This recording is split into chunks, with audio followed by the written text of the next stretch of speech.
अपने विचारों पर ध्यान दो, क्योंकि वह तुम्हारे शब्द बनेंगे। अपने शब्दों पर ध्यान दो, क्योंकि वह तुम्हारे कर्म बनेंगे।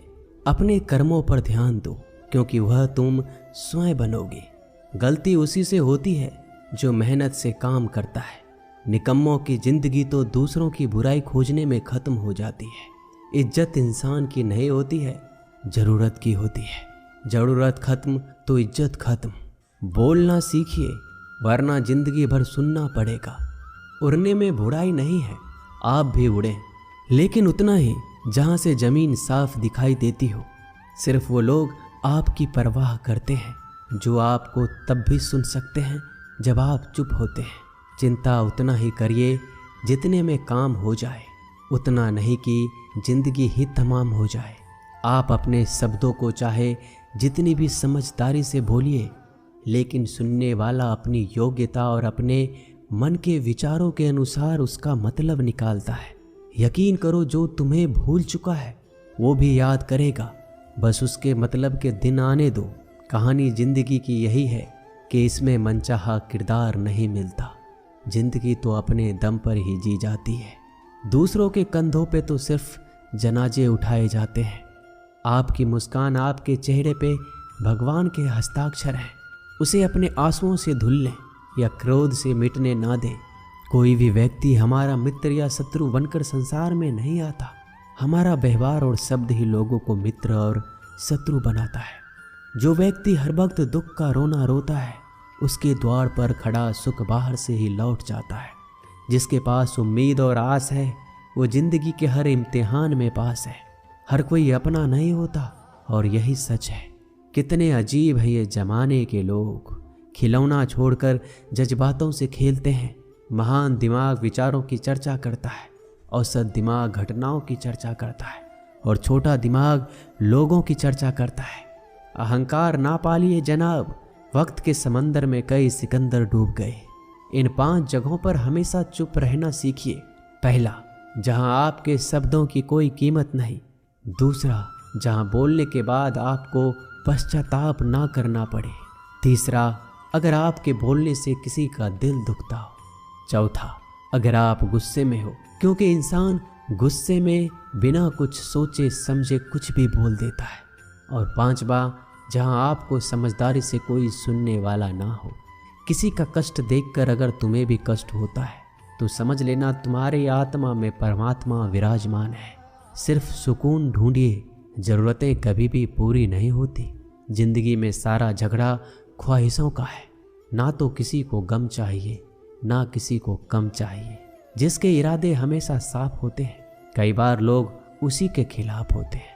जो तुमसे तंग आ जाए उसे छोड़ दो, क्योंकि बोझ बन जाने से याद बनना बेहतर है। झूठ की खरीदारी ज्यादा दिन तक नहीं टिकती। सच एक ही सही अंत तक साथ देता है। किसी इंसान के आज को देखकर उसके भविष्य का मजाक मत उड़ाओ, क्योंकि समय में इतनी शक्ति है कि वो कोयले को भी धीरे धीरे हीरे में बदल देता है। समय जब फैसला करता है तो गवाहों की जरूरत नहीं पड़ती। इंसान का काम तमाम करने वाला शब्द है। कल करूँगा, ना तो अधिक बोलना अच्छा है, ना ही ज़रूरत से ज़्यादा चुप रहना। जैसे बहुत अधिक वर्षा होना भी अच्छी बात नहीं है, और बहुत अधिक धूप भी अच्छी नहीं होती। विचार कीजिए, हमारा जन्म हमारी मर्जी से नहीं होता, ना हमारा मरण हमारी मर्जी से होता है। इस जन्म मरण के बीच में होने वाली सारी व्यवस्था हमारी मर्जी से कैसे हो सकती है। जिंदगी में हर मौके का फायदा उठाओ, पर किसी के मजबूरी का नहीं। अगर जिंदगी मौका देती है तो धोखा भी देती है। जिंदगी की सबसे अच्छी दवा है जिम्मेदारी। एक बार पी लीजिए साहब, जिंदगी भर थकने नहीं देगी। जीवन में प्रयास सदैव कीजिए। लक्ष्य मिले या अनुभव, दोनों ही अमूल्य है। जिंदगी में तकलीफें तो हवा के झोंकों सी होती है, जो आती है और चली जाती है, पर ये जब जब आती है तो सभी के नकाब उतार कर जाती है। जो आपने सोचा है जरूरी नहीं कि वो मिल जाए, मगर जो भगवान ने सोचा है वो आपको जरूर मिलेगा। इंसान कर्म करने में अपनी मनमानी कर सकता है, मगर फल भोगने में अपना वो होता है जिसके साथ बातें खुलकर की जा सके। ना कि संभल कर मनुष्य अहंकार और गलतफहमी के कारण महत्वपूर्ण चीज़ों से दूर रहता है। गलतफहमियां सच नहीं बताती और अहंकार सत्य को देखने नहीं देता। अगर आपके साथ जिंदगी खेल रही है तो आप निश्चित ही एक बेहतरीन खिलाड़ी होंगे। जिंदगी का काम है ठोकर मारना।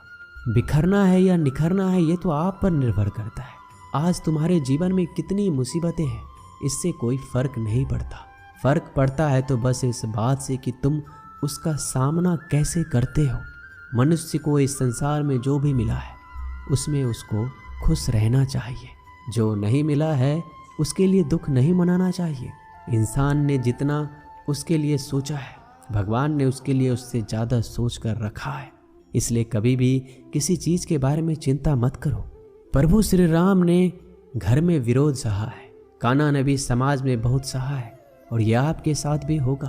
पर अगर इससे आप ऊपर उठोगे तो ही कुछ नाम बनेगा। दूसरों पर निर्भर रहने वाले लोग कभी खुश नहीं रह पाते। इसलिए इस लायक बनिए कि आपकी इच्छाओं का आप स्वयं पूरा कर सके। एक गांव में आग लग गई। आग बढ़ती जा रही थी। गांव वाले अपनी जान बचाने हेतु इधर उधर भाग रहे थे। एक चिड़िया ने इस दृश्य को देखा और अपनी चोंच में पानी भरकर आग बुझाने का प्रयास करने लगा। वो बार बार अपनी चोंच में पानी लाती और आग पर डालती। जब गांव वाले ने चिड़िया को आग पर पानी डालते देखा तो उनमें भी जोश आ गया और बोला, अगर ये चिड़िया प्रयास कर रही है तो हम क्यों नहीं कर सकते। सबने प्रयास किया और आग बुझ गई। ये सब एक कौवा देख रहा था। उसने चिड़िया से कहा कि तेरे पानी डालने से कुछ होना तो था नहीं, फिर ये क्यों कर रही थी। चिड़िया ने कहा, मेरे पानी डालने से कुछ हुआ या नहीं हुआ, लेकिन मुझे गर्व है कि जब इस आग की बात होगी तो मेरी गिनती आग बुझाने वालों में होगी, तेरी तरह तमाशा देखने वालों में नहीं। एक बार एक किसान अपने खेत में काम कर रहा था। खेत में काम करते करते किसान की घड़ी खो गई।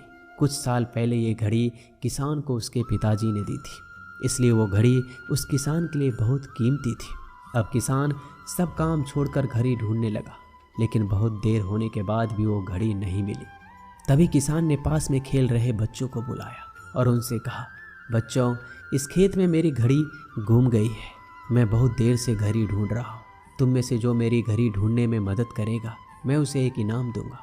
इनाम के उत्साह में सब बच्चे उस घड़ी को ढूंढने में लग गए, लेकिन इतने बड़े खेत में छोटी सी घड़ी ढूंढना बहुत ही मुश्किल काम था। कुछ घंटों बाद सब बच्चे जाने लगे। किसान ने भी अपनी उम्मीद छोड़ दी। वो भी घर जाने की तैयारी कर रहा था। आखिर में एक बच्चा किसान के पास आया और बड़े शान से कहा कि सब बच्चे चले गए, बस मुझे थोड़ी देर और घड़ी ढूंढने दीजिए। किसान ने कहा, ठीक है, मैं कुछ देर बाद आता हूँ, तुम देखो जब तक घड़ी मिलती है या नहीं। किसान जब 20 मिनट बाद आया तब बच्चे के हाथ में घड़ी थी।